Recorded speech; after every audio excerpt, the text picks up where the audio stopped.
What's going on, everybody? Welcome back to Coruscant Radio Underground, and we're going to talk some more Book of Boba Fett. So we've got Daniel's with us. This is the first time Daniel's been on Coruscant Radio with us in a pretty good while. Yep. What a while. So it's good First to show have. we ever did together, and now I'm barely on it anymore. Yep. But glad you're here, and Lunar Girl is joining us again Hi, because friends.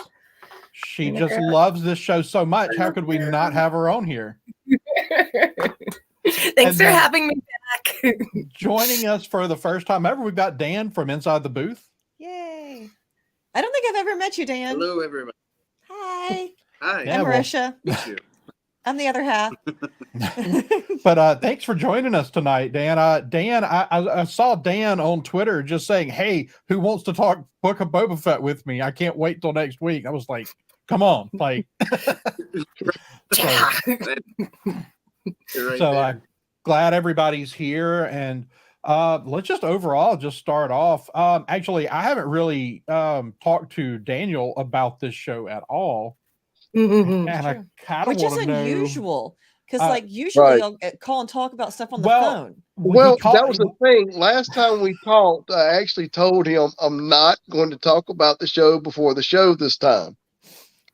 So we didn't we do are. the show before the show, however they say it, because that's what usually happens. Andrew and I get on the phone together and start talking about this stuff like friends, like we are. And then when we go do the show, all the fire's gone out. So we've already Because been we already talking about said it. it. Right.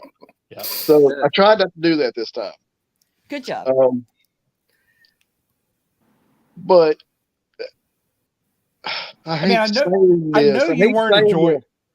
I'm gonna be the only one of the five of us to say stuff like this. I know it's okay. I'm not overly crazy about this show. You're not going Sorry, I'm not. It's two days think alike, huh? right. Look, it's okay. It's okay. The first thing I do Wednesday morning when I get up after I have started getting ready for work and give me the first chance I've got, I'm turning it on. I watch it. I don't miss an episode. I watch it the day it comes out. But it's not the most like I actually told I did almost forget about it one day. I just said I'll watch it every Wednesday the first chance I get, but there was one Wednesday I went, wait a minute, Book of Boba Fett came out today. The last two episodes have been great. But my issue with them is they're basically Mandalorian episodes. They are. They And then- are. And all that has done is remind me how much better The Mandalorian is than this show. Right. And it seems that that Dan, and I agree with you to some extent on that. And it seems that Dan agrees with you too. But I do want to kind of put this out there. Like, how do you reconcile this? Like, for a year now, Jon Favreau has been telling us this is Mandalorian 2.5. Mhm. That's what this show was going to be. Well, I get that. They had actually I think, y'all can correct me if I'm wrong, but is the report correct that the cast thought they were recording season 3 till they're like halfway through doing it? Do When what? someone told them we're calling this Book of Boba Fett? I mean, so I get the problem with having the huge transition in the middle where you just kind of step away from one story into another. It's almost, somebody pointed this out earlier, it's almost like when you watch Dave Filoni stuff like Clone Wars or Rebels, and you get a 3 or 4 episode arc totally unrelated to everything else going on, except that it's like that's what the four Boba Fett episodes were basically that side arc. Mhm. Right. So that's the problem. Is I think that they told us that this was what was going to happen, but they didn't package it that way in the marketing. Right. Dan, what about you? What are you? How are you feeling about it and about this kind of juxtaposition of the two different stories being told here? Yeah, definitely, totally two different stories. That's for sure. It's definitely not anything that, especially these last two episodes, were not really about Boba Fett. Yeah, he was mentioned, You don't see him often, especially in what's it, chapter 5. You don't see him at all, and then in this one, you only see him like for what was it? Only like maybe a minute, and it's like, what happened to the story before that? Yeah, it wasn't good. It wasn't that good, but what happened to the story before that? What's going on? You know, it's like, hey man, get your stuff together. Right. Yeah, I think. Yeah, I mean, no, go ahead. No, I was just going to say, I really think that we must have a little delay. So the way I'm looking at this is that it's more of an interlude, and in this whole in the Mandalorian, and it's setting up. It's pretty clear at this point that one episode can't wrap this up. Like, I would actually be really upset at this point if they tried to wrap everything that they've set up in one episode. It's going to be a disaster. I think it's leaving it open for more spin-offs. We're going to see more spin-offs.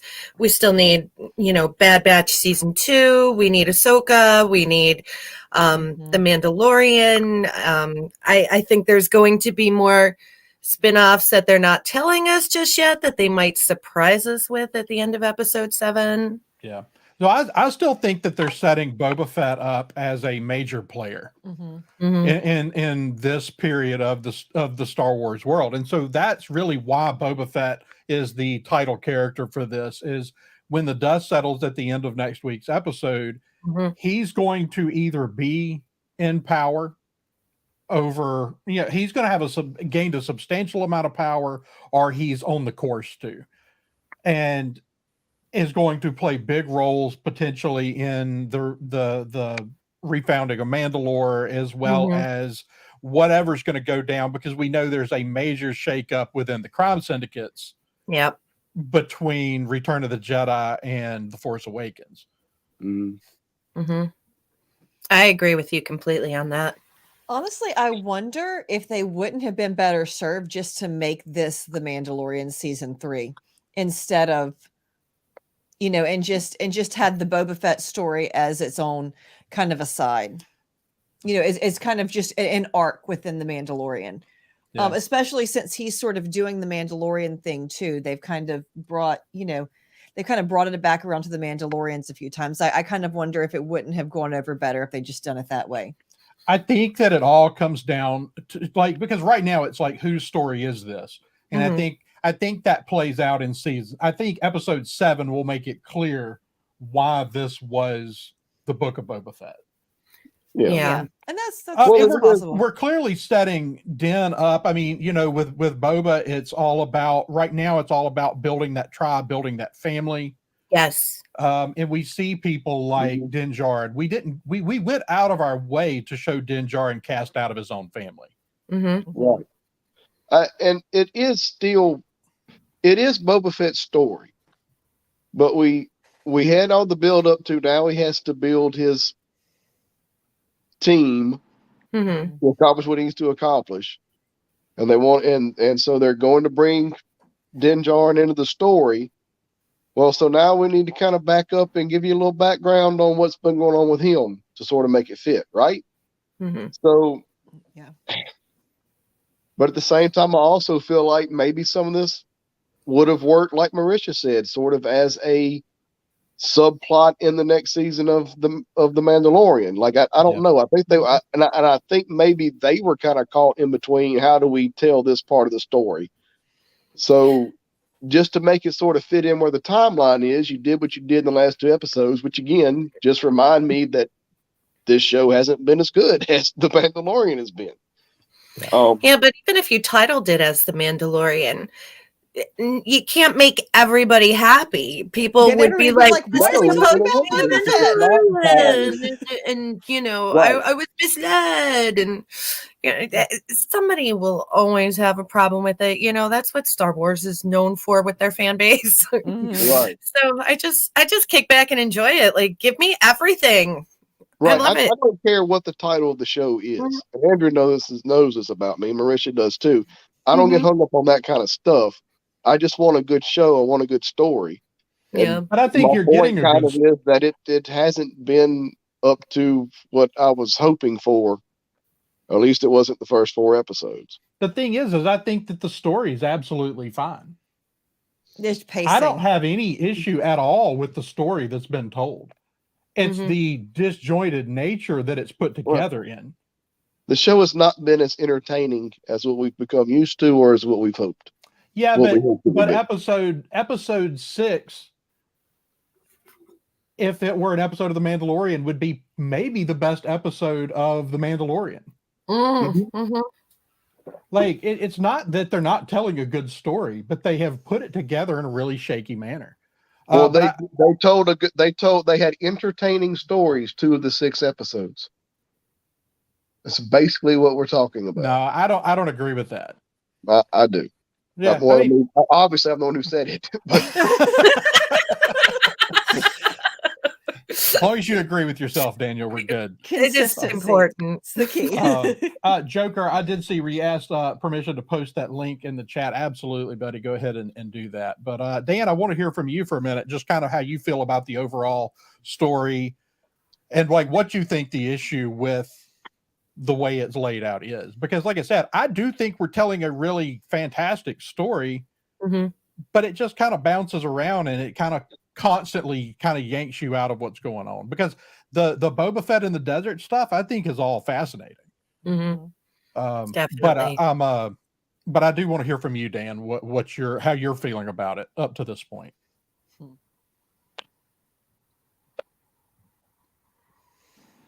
Okay, yeah. Like you said, it bounces around too much, and I think that's one of the biggest issues of the show. It's not consistent, not like the Mandalorian season 1 was. It's episode 6, episode 6, chapter 6 was a bad episode. It was just, it doesn't fit. It doesn't fit like they were trying to convey in the first 4 episos. Same with 5. It's just that you're bouncing around too many plot lines, and the desert scene is great when he gets out of the Sarlacc pit and gets raised or gets helped out by the Tuskens, and it's cool. It's just that they said it in a weird way, or they in a weird way where it's just going back and forth is probably what the biggest issue is. If they would have done, let's say, 2 episodes of just him in the desert in the past, then waking up in the Bacta tank, in episode 3, then maybe then he starts a story from there. Then I think it would have been a little bit better, because then you'd be able to follow better. With the whole bouncing around, you can't follow too well. So, just my opinion. Yeah. And I agree. I agree with what you're saying. Like I said, I'm so blown away by episodes 5 and 6 that I almost don't even care about anymore. the pacing issues in the 4 episodes. I mean, like, whoever thought that we would get one frame with Luke, Grogu, Ahsoka, and Din Djarin, and one frame. It's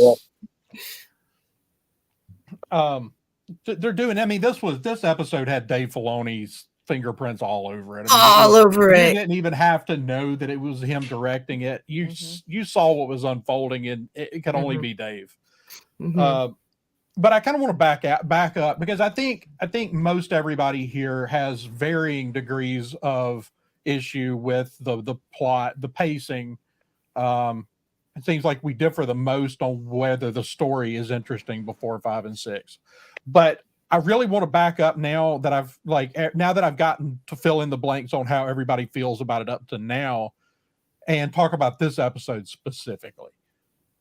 So ignoring everything else and taking this episode as a single piece of Star Wars material, and the one thing I would say is, like, the one thing about seeing it through this kind of view, this is as close to seeing the expanded universe come to life as we're ever going to get.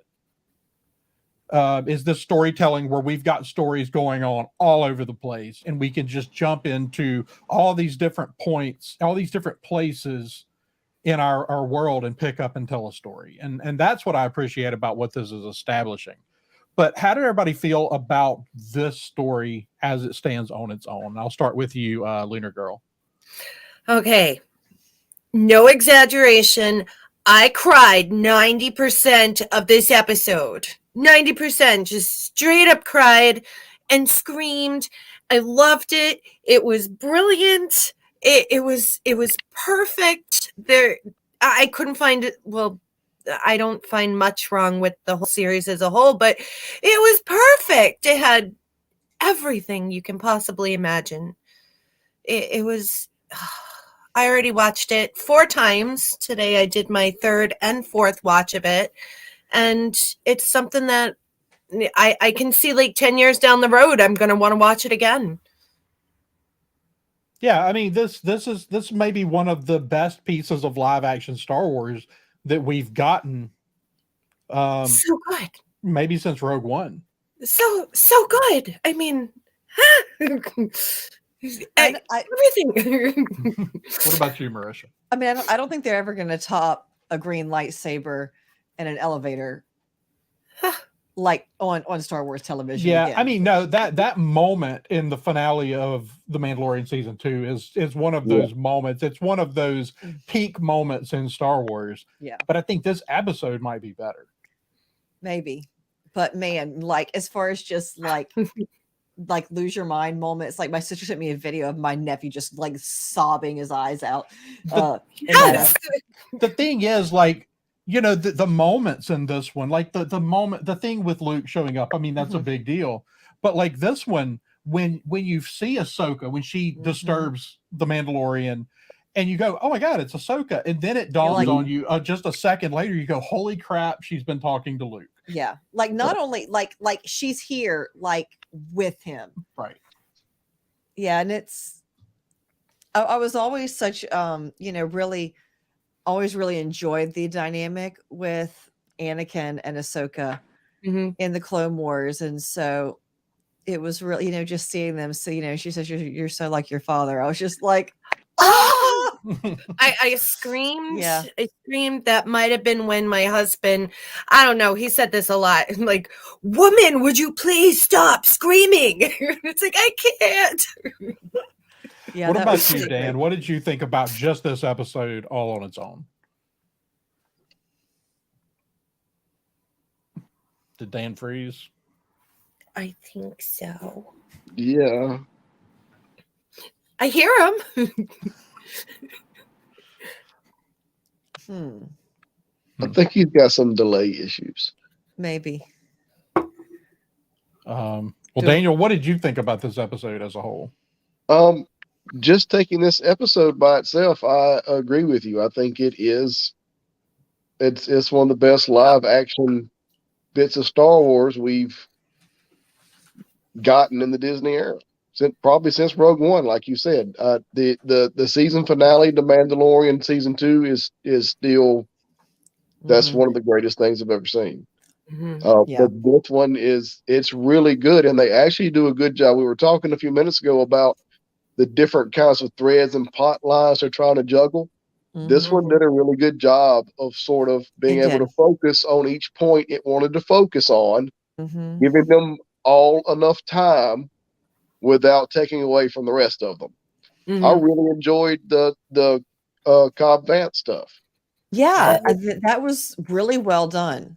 I'm a fan of that character. I'm a fan of that actor since Justified. If nobody's watched Justified, go watch it. That's all he's doing is playing Raylan Givens as in Star Wars. In Star Wars, It's great. So I hope how spoiler free we being? We're not, right? We're never spoiler free, right? Oh no, this is our Okay. spoiler review, so All just right. go for it. I hope he's not dead. I think Oh, he's not. dead. I hope he's not, because there's still a Mhm. lot we can do with that character and that actor. But Yeah. when I saw that silhouette in the background, that was my Yes. oh shit moment right there. Yeah. When I saw Cad Bane, and you knew who it was instantly, those of us who've watched everything, and you're going, crap, Cobb's fixing to get killed. That was my first thought. Like, I knew it was coming. Yeah. Mhm. But like we said, we think he's not dead. The way everybody is piling around him and taking Yeah. care of him. I It don't looks think like he is. took it in the shoulder. So Mhm. Yeah, right, exactly. And they did a Yeah. good job with special effects, because you can tell that's where the blaster hit him, like right Yeah. there. yeah. So, no, but that was my big oh shit moment right there, was when Cad showed up. Well, and I like as soon as that deputy comes out, I looked at Andrew. I said, "This ain't going well for Mr. Right, he's Deputy." gone. Like I was Right. like, he's Well, the deputy got he might himself. as well be wearing a red shirt. He got himself killed, and he got Cobb shot. So Mhm. Right. Yeah. you know, it's. So, But no, Cobb Vanth is not dead. We will definitely be seeing him The again. deputy deserved it. I almost wonder if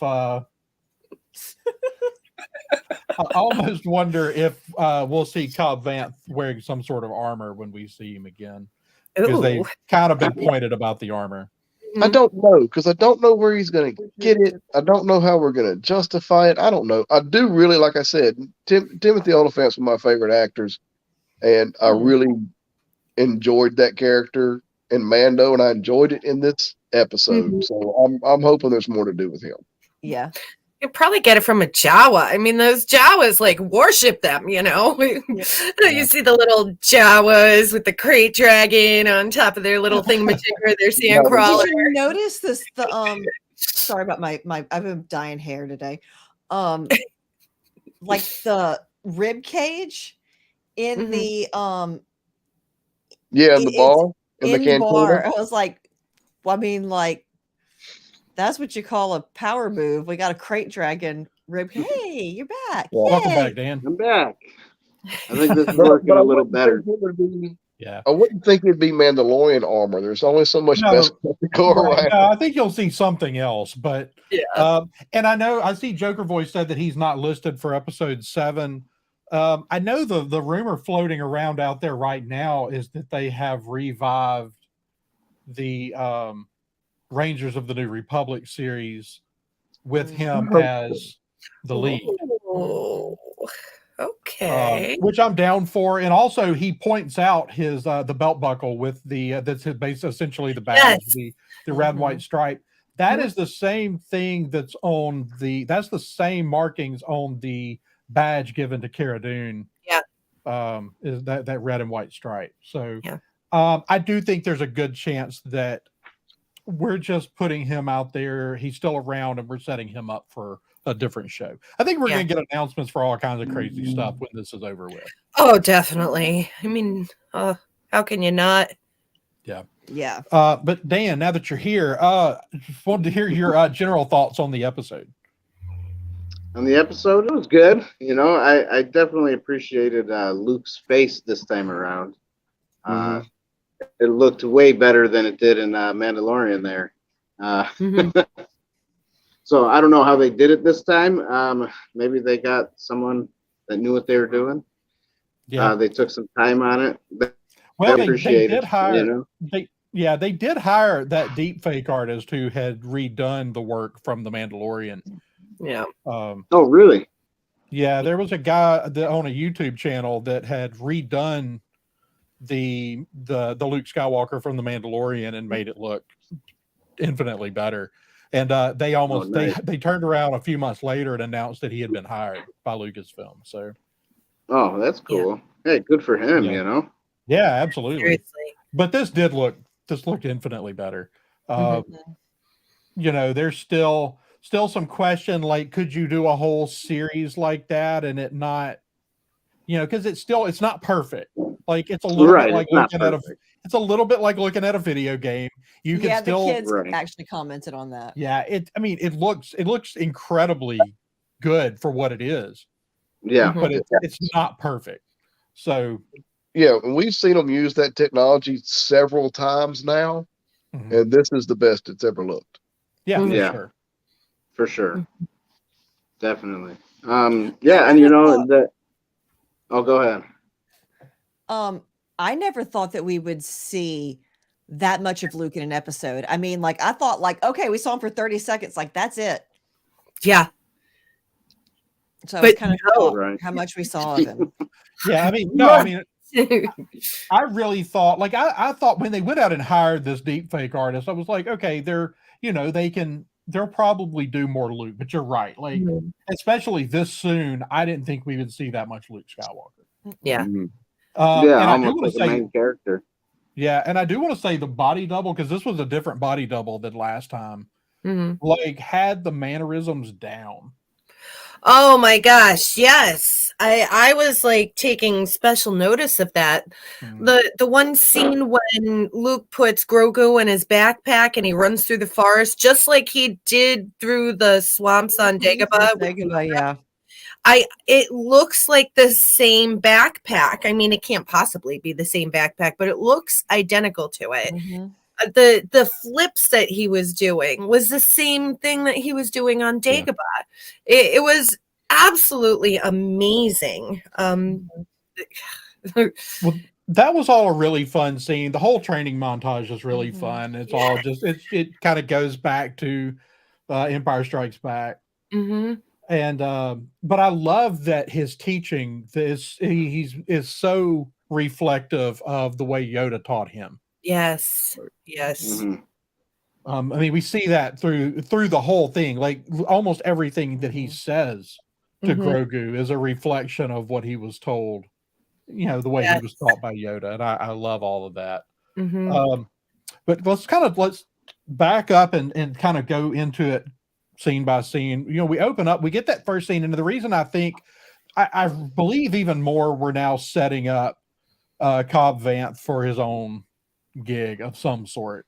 Mhm. This scene in the desert when he walks up on the drug deal with the Pikes. You know, they're moving the drugs, Now and that was cool. yeah, Yeah. I mean that's straight out of a Western. Like there's several Mhm. things here that are Yeah, straight out of a definitely. Western. I absolutely love that scene. I never thought, like when I read those books, like the character's almost a throwaway, like just like he's in a couple of chapters and it's like we don't ever learn a whole lot about him. I never thought he would become one of my favorite characters in these series, but I mean they cast him so perfectly Yeah. that like Mhm. you know, it's like somebody was saying, like Timothy Oliphant, if this was a D&D character, his charisma is just off the charts. Like, Yeah. you Yeah. One. but I love that scene. I mean, you know, they do that intentionally to show us how fast he is. Mhm. He kills 3 of the Pikes. He only fires twice, Mhm. and he intentionally doesn't kill the third one. Mhm. Mhm. And I just love the performance through that whole Mhm. scene, and you know that he keeps echoing the, you know, think it through, like Yes. you know, Yeah. but the thing that I love the most about that scene is that they tell us exactly who this character is Mhm. when he walks over to that box of spice and just kicks it over. Yeah. Yeah. Yeah. They, you know, that's a fortune sitting there on the ground. Mhm. Yeah. I mean, the Pike said it's probably cost more than your entire town. Right. Right. Well, and he, you know, it's one of those things, and you see this in people just all throughout history. It's like when it comes down to it, whenever you know there's millions of dollars worth of anything, you could just reach. All you have to do is reach out and take it. Mhm. Like, you know, that's whenever you really get the measure of a person, because when it comes down to it, most people are going to be like, yeah, maybe I should be the new drug lord, you know, well, yeah, maybe I can work with the Pikes. So it's really a measure of the man, I think, when he just literally kicks it over, you know. Kicks it over. Lets it blow away in the sand. Yep. Well, and it's an interesting thing, especially in a series like this, where we are dealing with a lot of characters who are kind of walking the line of, you know, are they're not exactly good guys. They're not full blown bad guys, but they're kind of somewhere in the middle, and are especially with characters like Fennec Shand, who is still definitely has a taste for just ruthlessness. Yeah. No, Phoenix still a bad guy. She just owes Boba. Yeah. Honestly. No, I agree. But it's interesting to see a character that's just that at this point we look at this character, go, he's a good guy, like through and through a good guy. And I think in Star Wars, I know it's interesting to explore gray areas, but like that clear divide between light and dark is really what makes Star Wars, and it's good to see characters that choose one side so firmly. Yeah. But what did y'all think, Dan? What did you think about the first scene where we get Cobb Vanth back with the Pikes? I thought it was pretty good. I like the whole Western feel to it. I like how, definitely had more of a Clint Eastwood style, the way he talked and everything, and his mannerisms, yeah, definitely that, it makes me interested in his character more than Boba Fett, Mandalorian, and, because he's kind of a new character, and it's just like, it makes me interested in that one, probably because I'm a Western fanatic anyways. I like Western movies. So Daniel, do you have anything else to add on the showdown with the Pikes? Yeah, I mean, I already mentioned just a few minutes ago that I'm a big fan of this character and of Timothy Olyphant. I can't say that I already said. I mean, he's, for people who have seen Justified, he is playing Raylan Givens in space, and it absolutely fits. It does, and it is, like you mentioned, just a couple of, what was it, 2 or 3 chapters he was in the book, the character of Cobb Vanth, and we didn't know much about him, but you still sort of had this impression about him, right? Yeah. So we speculated maybe that might be who he was playing when he was first cast as Mandalorian, because it fits so well. So and I enjoyed it, because you're right. It's 100%. He's not for sale. Like you said, kicking over that chest of spice absolutely tells you everything you need to know about this character. He's going to do what he has to do to protect his people, and to keep the corrupt element away from his people and their territory. And that's not for sale at any price. Right. So, and no, I loved it. Like you said, and it is a good, they did that to kind of show us how fast he was. So at the end of it, when we get the showdown with Cad Bane, it's, that just makes that even more profound. Yes. Right. But I enjoyed that. I thought it was really well done. And he also really sells, like, I'm not looking to kill people. Like, he looks like he's a little sad whenever he shoots up the drug traders. Yeah. When he says think it through, he's being sincere. He really hopes y'all just get in that little speeder bike and drive away. Right. Yeah, it's his integrity and his character. Right. That's good. We already talked a good bit about the scenes with Luke and Grogu, that first block of scenes we see with them, also Mandalorian with Ahsoka. But Dan, I'll give you a chance to go first on this. Did you have anything else like through that section of scenes? Because there's a lot in there that we didn't talk about. Is there anything in there that really stood out to you? The ants. The ant robot. Yeah, that was crazy. Yeah, I mean, they're basically like giant leafcutter ants. Yeah, that was very interesting. I was like, wait a minute, what is going on? Yeah. Yeah, no, and there's always, I feel like sometimes they have forgotten in the Star Wars shows to add cool new droids. Right. We just kind of see the same ones over and over and over again. I do love all the things that astromech droids do, though, because they're like these incredibly sophisticated machines meant for navigating hyperspace lanes, and like they're carrying serving trays in bars. One of them was playing the drums in this one. It's like Right. and so I love this running joke that we're taking this incredibly sophisticated piece of machinery and having them do mundane tasks. Yeah. It was Yeah. also interesting whenever all of a sudden he's just like, and he's powered down. Yeah, yeah, Why did he exactly. do that? And I was like, think about it for a second. Like, that's an old machine. Mhm. And I feel like it was also a little bit, I feel like they've actually done a good job in this show of like, and here's some backstory about that thing that you hated in the sequels. Yeah. And all of a sudden we're like, Whatever, I still hate it. but Yeah, me too.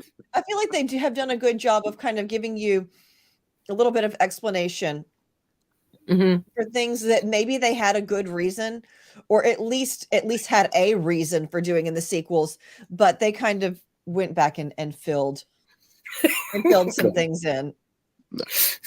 They had no good reason, and now they're just trying to retcon stuff to make it sort of make sense. Yeah. But it's That's kind of it. working.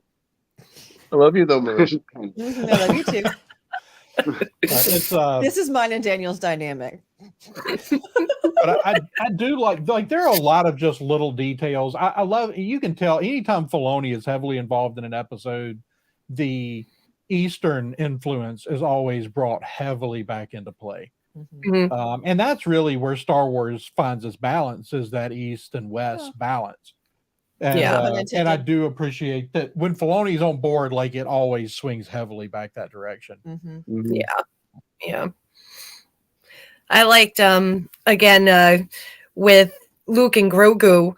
Well, first we heard the Force theme. We can't forget the Force Oh, I theme. That know. was I did. Yeah, and I that was like, it's the Force. Yeah. No, it is worth That- mentioning because my biggest complaint across the TV series, all with both seasons of The Mandalorian and with this show, has been a lack of use of the original music.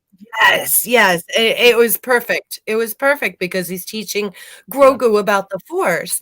Right.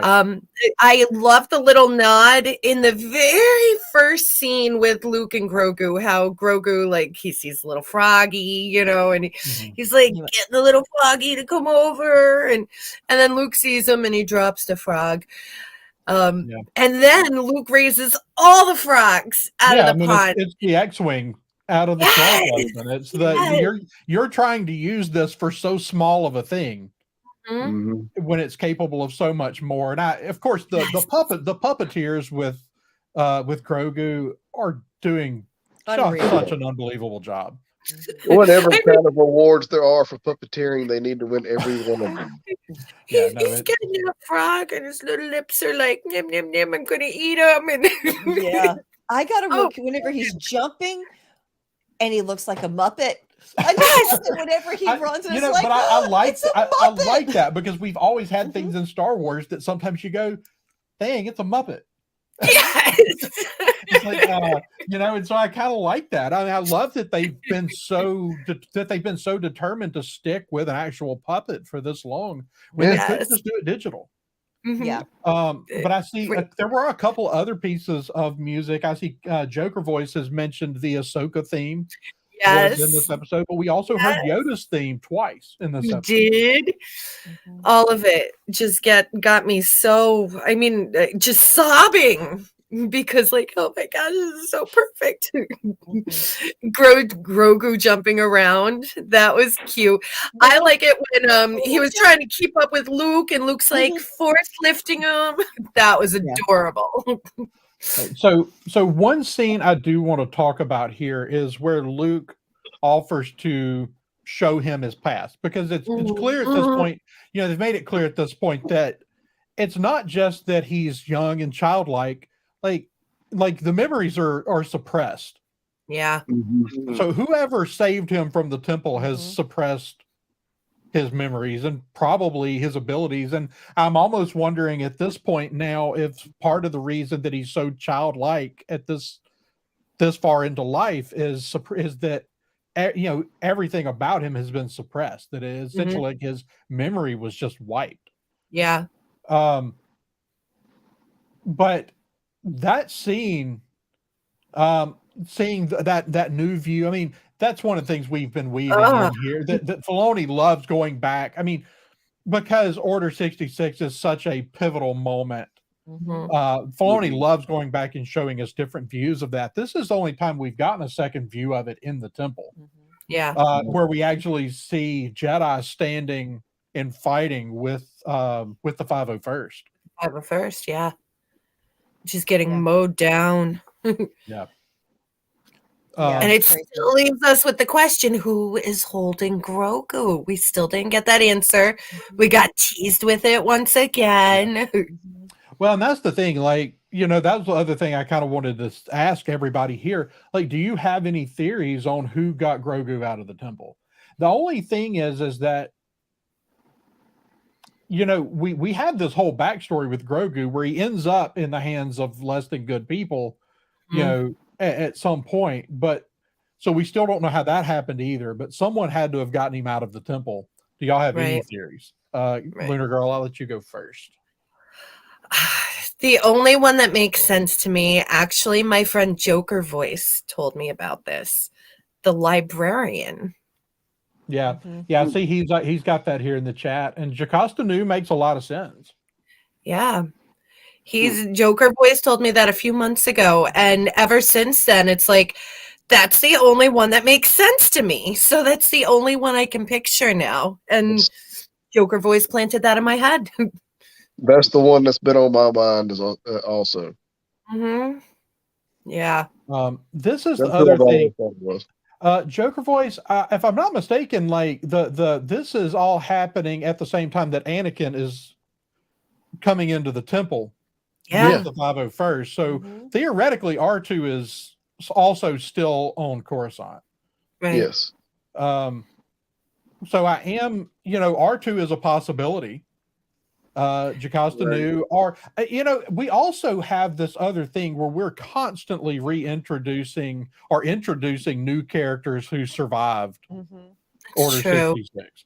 That's true. And so, like, we could go back and we could do Jocasta Nu, or we could do, you know, we could show that. Part of me wonders if they're teasing it because they're going to show us that that Mace Windu did in fact survive. It goes through my head. I mean, I wonder why they're holding it back. Like, if it was of no consequence, they would just show it. It did look like a dark brown robe. But then again, a lot of them had dark brown robes. Right. But honestly, at this point, I really sort of hope that we get a new character that survived. Like some of the most interesting stories we've had in games and books over the last few years have been cases of people that survived Order 66. Right. So, but do y'all have any other theories outside of those? No. I don't. I didn't even think about it. Yeah. So in kind of the keeping with that question though, how much of, like, you know, Luke makes the comment that it's more like he's remembering than I'm teaching him. Yeah. How far are we going to go back? I mean, because now we've opened the door to progressing him way faster than we would have previously thought. So how much of his memories are suppressed? He can't even remember where he came from. I mean, well, it's been pointed out that, I mean, he's the same age as Anakin. Right. So he's had more training than any living Jedi that we're aware of. Including Ahsoka. Right. Well, but also because we talked about in season 1 that different species develop at different rates. So how advanced was the training he got while he was at the temple? You know, like you would think they would have to sort of tailor that to how mature he was for that species, right? Like there's a lot of questions and variables.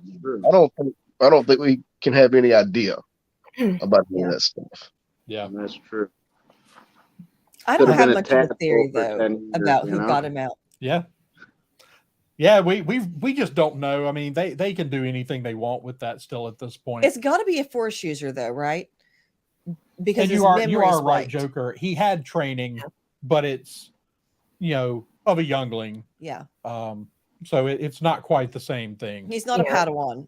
Yeah. Right. Yeah. Oh, I agree, though, Amanda. Because Seeing for R2 that and Ahsoka. species, for that species, 20 years old is still a youngling. So that's the type of training he would have gotten, I would think. Yeah. So when we leave off with them, when Luke offers him the choice at the end of the episode, and they cut it right before it looks like Grogu's actually going to speak. Mm-hmm. We're going to get Grogu's first words. Mando. I don't know when. Yeah. I do. I don't know. I don't know when they. I don't know when they come back to that though. Like I don't even know. I'm not even convinced that we come back to that until another show. Like exactly. I think that's the last. Exactly. That's the last. It's gonna bounce around. You know it will. Yeah. Mm-hmm. That's the last we see of them in this series, or in this season, or this whatever you want to call this. I think that's probable. I think you can. I think you can logically have them show up on Tatooine. Mm-hmm. No, but I was about to go down. But I think it makes sense for them to leave that cliffhanger. Mm-hmm. I agree. For Mando season 3. Yeah. Mm-hmm. I mean, he totally takes the armor, right? And see, that's the thing. Yeah. Like that's the real answer mean- here, though, or the real question is, like, we've What's got it gonna Luke choose? who's very hung up on this idea of you can only choose one path. Right. Where we have a Luke over the next few years who goes on to, because we have the Legends of Luke Skywalker book, Right. where Luke goes on to learn a lot of different perspectives about the Force in general. Mm-hmm. And so I think we cut off before the decision, because I think it's going to go beyond just a simple one or the other decision before it's said and done. Yeah. Right. And the whole, it always felt like the idea of no attachment, so that you wouldn't have fear of losing what you had, like that whole Jedi ideal that came about with the prequels. Mm-hmm. I'm sorry, excuse me. So it always sort of felt like that in canon, in the story, like Luke was different. Like Luke would be the beginning of not having to adhere to that so harshly, because we have a Luke who who knows his family. He knows his sister. He has Han. He has, and he does deal with that in the original trilogy some as well, but it's not ever anything he has to be faced with giving up. Yeah. So you would want to think that Luke wouldn't hold so highly to that ideal while he's training a next generation of Jedi. He should have a different perspective on it. And I was kind of having a similar thought. It's like I'm watching him and I'm like, man, he went from being like a rebellious teenager to those irritating old men who like won't let you change the color of the light bulbs in the church because this is the way we always did it. Way fast. Yeah, no, I mean, like for real, because he was like, because Yoda's like, you can't leave, you're not done. And he was like, okay, well then I'm coming back, but I'm leaving. I'm not leaving them there. He totally goes in for the attachment thing when he goes after Han and Leia. And it's a little bit like seeing him be like, oh, you got to give up your attachments. I'm like, I know you, dude. Like I've spent my entire life dealing with different variations of you. Like, quit being such a hypocrite. Right, but they do have to address like this is an issue where like he still has a connection to his sister and to Han and to Chewie and later to his nephew. Like, that's an issue if we're going to be really dogmatic about attachments. Yeah. That's what I'm saying. We shouldn't be. Yeah. It was always a little bit tricky anyway, because how many times did we see, Obi-Wan and Anakin do things that maybe weren't necessarily for the greater good to protect each other? You know what I mean? Like, it's just not being so ridiculous about this attachment crap. Yeah. And not to mention, Ahsoka said that she's going to be back. You know, like he's like, "Will I ever see you again?" And she's like, "Perhaps." And you know how Ahsoka that means yes, she's going to be back. And we all know how Ahsoka felt about the Jedi. So is she going to give him some wisdom? You know, it's Right. something that's Well, possible. the interesting thing with Ahsoka that I feel like they're always dancing around, and Dave loves playing this game with this character, is, you know, she did leave the Jedi Order. She Yeah. didn't like what it stood for at the time when she walked away from it, and she felt betrayed by it. Mm-hmm. But she goes on to become like the quintessential Jedi. Yes. Like in her walking away, she becomes everything that a Jedi is supposed to be. Mm-hmm. And you have to wonder, like, will he just continue that character that way forever, or does she ever re-embrace being a Jedi? I can't see her ever re-embrace being a Jedi unless she's gray. I mean, Yeah, but the Great Jedi thing doesn't work. yeah, No, yeah, exactly. the whole. I don't ever see it. I'm sorry. But that's the thing, though. She's not gray. Like she is the light. I mean, she is quintessentially the light. I mean, that's the whole thing with the White lightsabers. white lightsabers. Mhm. The what is the creature that follows her around? And the Morai. Yeah. Is that it? Yes. Yeah. The more I. But I think they're still just they're playing with the things we're talking about in the first place. That just because the Jedi as an order and institution and an organization, whatever you want to call them, had this certain set of goals and ideals doesn't necessarily make them right. That doesn't necessarily mean that at that point in time in history that the Jedi as an organization were following the correct light side of the Force path, right? Right. Like Andrew says, by walking away, she sort of became kind of the quintessential Jedi. She can still be holding to the correct ideals, but not necessarily agree with what the Jedi Order itself was standing for at that point. Right. You know, just because they told us all these things basically through the prequels doesn't necessarily mean they were right. Right. You know, in fact, I mean, they failed. Yeah. They did. Yeah.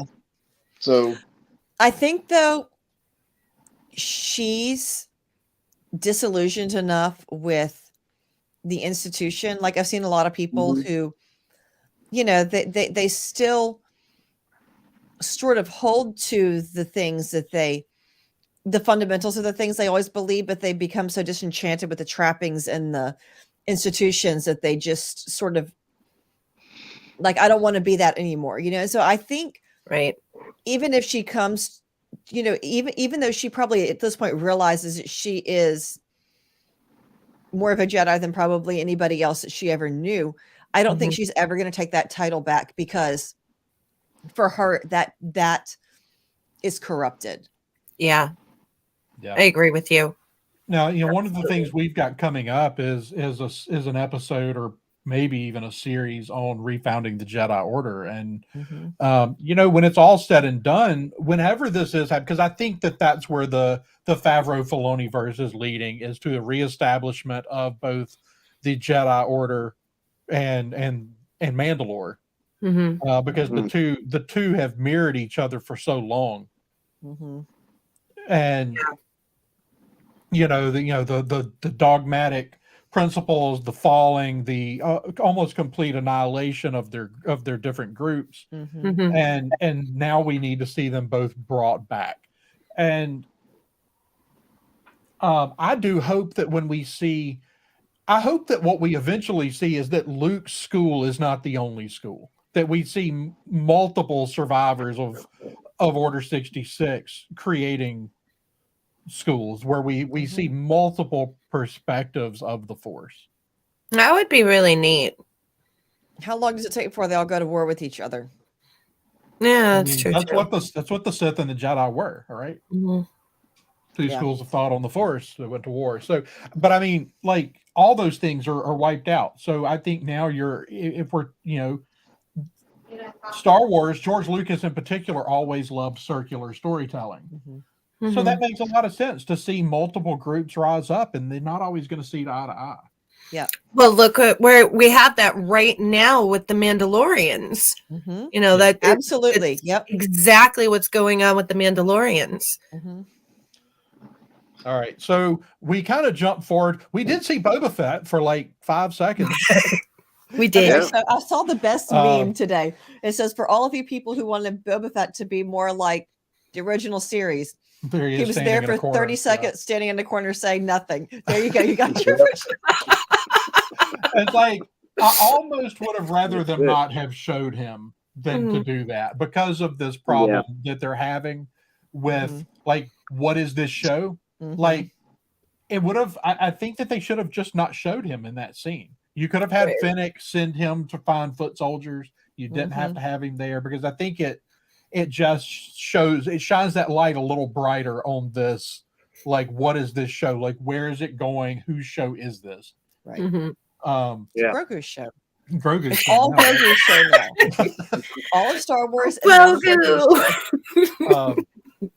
But we do go back, so we go from there, and that scene's really not even worth talking. It's basically just Fennec saying, here's what we've got, here's what we need, and Mando offers to fill in the blank. So we go back to Cobb Vanth, and I just want to hear everybody's thought, because to me, even with all this other stuff, like that whole scene with Cad Bane walking out of the desert is just one of the most incredible scenes in Star Wars. Yeah. Yes. It kind of was so like classic Western. Yes. It was definitely a scream moment. That was my oh shit moment this episode. I told y'all. That's one character I never thought we would see live action. I just couldn't see it. And we got it. So yeah, no, that was my one and only, like, I don't know how else to say it. My oh shit moment. I was like, holy, and I'm sitting there going, like, I got excited for a second, and then I got pissed off, because the minute I knew it was him, I knew Cobb Vanth was dead. Which, of course, we said already, none of us actually think he's dead, but you knew something like what was about to happen was about to happen. This isn't going to go great. Cad Bane walks out of the desert, somebody's dying. Like, what did you think about the whole Cad Bane sequence, Dan? I thought it was good. I liked the practical effects and the makeup that they used. I think they could have, digitized a little bit of his face, just a little bit. Because, he definitely looks better in the Clone Wars than he does in this, my opinion. But, especially the way he talks, you could tell he's got something in his mouth, and he's like trying to, just, that was me nitpicking, I guess. Have you seen a Duros? I've only seen it in live action. Have we? Yeah, but not like talking, not characters. Like, we've seen background characters. Yeah.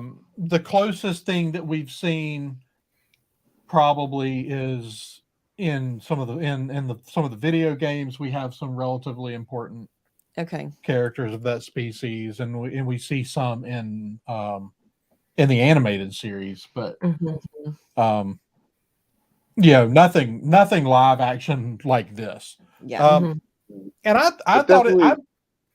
What's that, Dan? Definitely was good. I was just gonna say, definitely the showdown. Like they did in the Old West. That was cool. That was definitely a callback there. Yeah. No, I love the scene. I like the I love the standoff. I even like the nervous deputy trying to get involved and open his big mouth to tell Marshall's you knew he was going to die first, the way he was just acting. As soon as he walked out the door and said the marshal's not for sale, I was like, he's dead. Like, even Cobb looked at him like, well, you shut up. Yeah, well, I mean, that's the thing. He's the one that gets Cobb shot, because Cobb's looking at him, and Bane never takes his eyes off of Vanth. Yeah. And I really like I'm glad they brought the same voice actor on from the Yes. animated series because Yeah, I that mean, was let's good. be honest. I mean, the voice is like a big part of what makes that character Huge. It's- Absolutely. It wouldn't Um, have been otherwise. yeah. Just a little Yeah. something to think about as we go on. I mean, to other spin-offs. I mean, Cad Bane's obviously not going to go away. And we did just see him in Bad Batch season 1 going after Boba Fett's sister. So how is Yeah. this all going to tie together? Well, Because you know Favreau and Filoni tie stuff together. yeah. Mhm. Well, it's going to be curious. Like, I mean, we still don't know what to expect. I mean, if we were going to bring that many people on for that many characters in for episode 6, Yeah. I don't know who to expect to show up in episode 7. I do I expect know. I do expect to see quite a few of the other bounty hunters that we've all been Yeah. wanting to see. I hope we see Gecko just because, you know, we're all huge Gecko fans here at the Red Mhm. 5 Network. I know we're going to see Han Solo because of the tons of leaks that we had before this series even started. Mhm. So Yeah. I expect to see Han Solo. But Yeah, I don't know in Who- what capacity to expect that, but it does sound like that's certainly a possibility. yeah, I mean, are we Mhm. going to see Kira? You know, are we going to see Happen. Leia? I mean, there's Mhm. so many possibilities. Are we finally gonna? Did Garza survive? You know, did she sneak out down that hallway I'll that tell she was you, looking at? I'll tell you who did survive. Mhm. It's Max Max Rebo. Rebo. Yeah. Max Rebo. Max Yeah. Rebo's got an inside source. Like, I don't know how he keeps surviving these things, but I saw the funniest meme that basically he went out to pick up pizzas and he came back and he's like, "Hey guys," he's carrying a box of pizzas and looking around like, "Oh no." yeah, it's like the darkest timeline scene from Community Uh-huh. when Troy walks back in and the apartment's on fire. Yeah, that's exactly what it was. Yeah, no, it'll be interesting to see who survives. I mean, that's a big scene. I mean, we're seeing. I mean, the Pikes. We were told the Pikes are going to war. We're seeing. Yeah. We're Yeah. seeing them Mhm. coming in and trying to undercut Boba Fett's power. Hmm. And I mean, the sky's the limit. But I mean, as far as theories for next week, what are y'all thinking? What do you expect to see? What do you want to see? Hmm. Dan? I don't know. I the way this show's been going, I just kind of throw it up in the air and say, you know what? Who knows? It might be the book of Luke Skywalker next episode. You know. You never can tell. I think the big thing is I think we do come around to Boba Fett's going to get some really big moments in this next one. I think it. He's got to, right? Like we haven't hardly seen him in Well, this is his 2 army, whole and episodes. Boba Fett's not going to sit on the sideline while his people go to war. Like, Yeah. Yeah. so we're going to see that. I mean, I'm going to be disappointed if he's not riding a Rancor. I mean, and Boba Fett also low-key really hates Cad Bane. Right. Yes. Like they've got bones from a real long time ago. So Mhm. I think especially to once see it becomes Boss. clear. What's that? Boss. I said I would like Yeah. to see Boss. Yeah. I'd like to see Boss. Oh, yeah. yeah, show and I up. do. Someone, I think it was Joker Voice pointed out a little while ago that something about the War of the Bounty Hunters event, and they could definitely be Yes, setting I've up been something- saying that. something Mhm. along those lines, which would be just absolutely mind blowing Mhm. to see something like that in live action. Which But, Han fits in with the bounty hunters, you know? I mean, it just fits. I mean, in theory, I mean this is Han 5 years after Return of the Jedi, so Mhm. this is a little more tamed version of Han, but Yeah. You know, will we see Lando? I mean, the problem is what the sequel trilogies did to Han and made him a deadbeat dad. Like, Mhm. what Yeah. do we even expect from Han in this era? And Like- I know you've read the Legends books. I mean, Heir to the Empire series. Han is pretty busy. He's not a deadbeat dad. Right. You know? No, I mean Han expanded universe Han is a totally different character, and Oh, yeah. and it still remained one of the best characters. There's a reason that every time they ran a poll even up into the early 2000s of who your favorite Star Wars character was, it was always Han Solo. Yeah. Han always won. The Star Wars Insider would run one of those polls every year, and Han always won it. Definitely.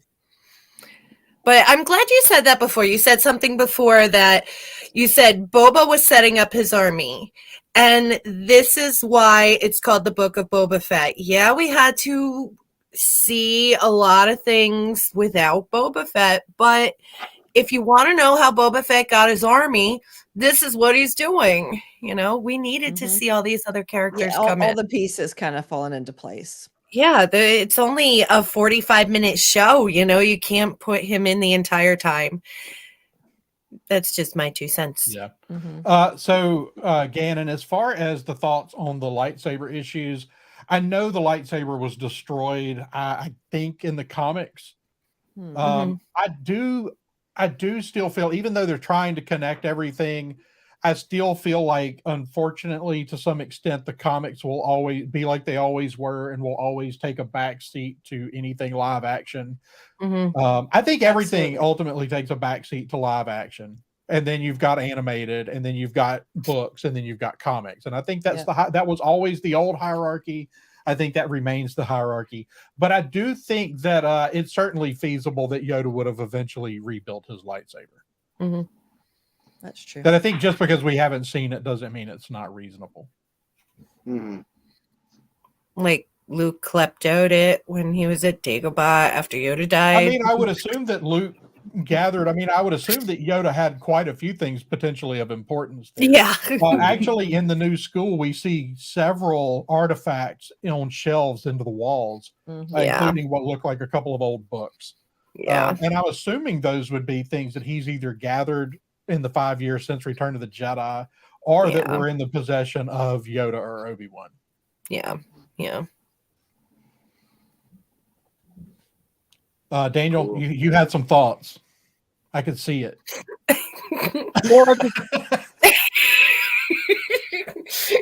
This is an old argument with us. So, because I do understand, like Marisha loves to say, not all canon is created equal. Or maybe that was you. One of y'all said it. And that's the point you're trying to make. But to me, canon should be canon. Okay, should be and is two different things. That's my thing, is I agree with you, but I still think that when it comes down to it, the people making live action Star Wars are still going to get the overall say on what actually goes. No, and I get that. I do. Because even what I just said being said, I feel like canon should be canon. At the same time, that also doesn't matter that much to me. I think it's cool he's got Yoda's lightsaber. Yeah. But, it is what it is. I understand why what's going on, and that's not bothering me that bad. I mean, George Lucas rewrote his own original trilogy. Why can't, Filoni and Favreau just change the thing about the lightsaber? I mean, that's the thing, though, is I'm not sure, as far as Yoda's lightsaber, like, I'm not sure that there's anything, unless there's something I'm missing in the canon, I don't think there's anything in canon that would have prevented Yoda from rebuilding his lightsaber on Dagobah. Yeah. I mean, if I remember right, didn't he, lose the lightsaber in his battle with Palpatine in Revenge of the Sith in the first place, right? Yeah. I don't remember. Yeah, he lost it. It's not that big a deal. It's not that big. It's a cool idea. The little green alien getting the little green lightsaber. Yeah.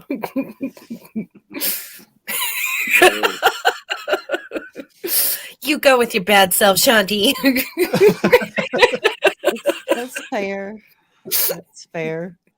But I think that's going to just about wrap us up. But does anybody have anything else they wanted to add about this episode or what you expect in episode 7 before we wrap up? Dan, I'll let you start. Well, thank you. No, I don't really have much else to say. Just interesting. and interesting to see where it's going to go on Wednesday. So, Yeah. Mhm.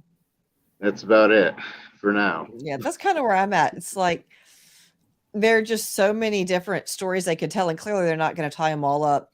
Mhm. I do think we see the conflict with the Pikes come to a head in the next episode. Yeah, but see, I don't even think we can resolve that. No, but I think we at least see it kick off. Unless it's a 2-hour Yeah. episode or something. Yeah, I mean, if they want to give us a movie length episode, then maybe. And I would be okay. And I would be I'd okay, be okay with that. Oh yes. Mhm. But I think this episode is. I think this series overall was always just meant to set other things up. That's why I keep referring to it as an interlude. It is simply to establish multiple potential story arcs. Mhm. And I get that and I understand how that can be frustrating. And as Charles said earlier, to a casual, because for me, I love Yeah. this stuff, man. Other than a few gripes Yeah. about a few, some of the episodes, some of the things that I didn't necessarily love. Mhm. I love the story they're telling, and I love all these things that are showing up. Mhm. And so, as a longtime completist, Star Wars completist, I'm just sitting here dying at all the things that I'm finally seeing in live action on the screen. Mhm. But I do wonder how. I wonder how a more casual fan processes Mhm. something like this with the jumping around, and I would think that it would be a problem for people who aren't as into the lore. Yeah, I would agree. I'm kind of on the casual side, I guess you could say. Okay. You spend a little less time obsessing about Star Wars than some of us.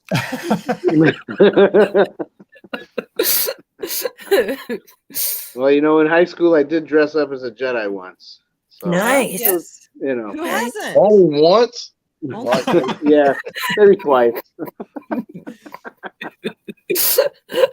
That was when the prequels were out, though, not the Okay. not the Yes. original. Okay. Yeah, yeah. So, All right. Daniel or Kelly, did y'all either one have anything to add before we wrap? No, just give me as much as you could possibly fit in an episode, and I'll be happy. I'm not picky.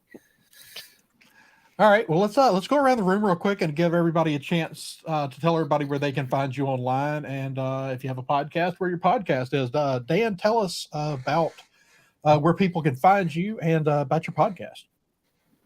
all right, there inside the booth, you can find us on YouTube. It's Inside the Booth TV, or you can find us. You can just check our website out at InsideTheBoothTV.com, and you can find all the social medias over there. So that'd be Perfect. easier.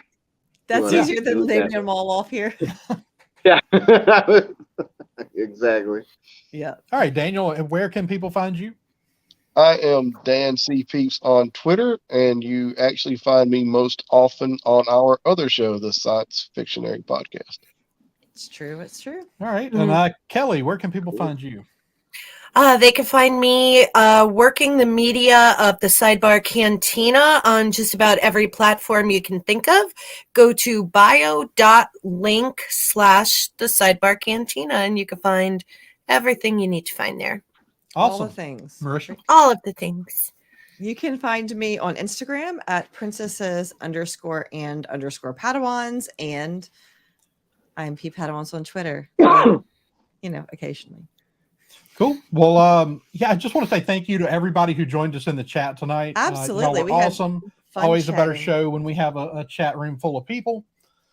And we really appreciate y'all. And you can find me running the Twitter account for this show at Coruscant. No, that's not right. At crew_podcast, at CRU_podcast. Daniel, don't start making faces at me. You're going to mess me up again. You can drop us a line at CoruscantRadioUnderground@gmail.com. And as always, you can find us on our other podcast, the Science Fictionary podcast, anywhere you listen to podcasts. Also, you can find our podcast as well as the rest of the Red 5 Podcast Network on Twitter at red5network.com. And until next time, may the Force be with you. This podcast is part of the Red 5 Network. For more Red 5 Network podcasts, visit red5network.com.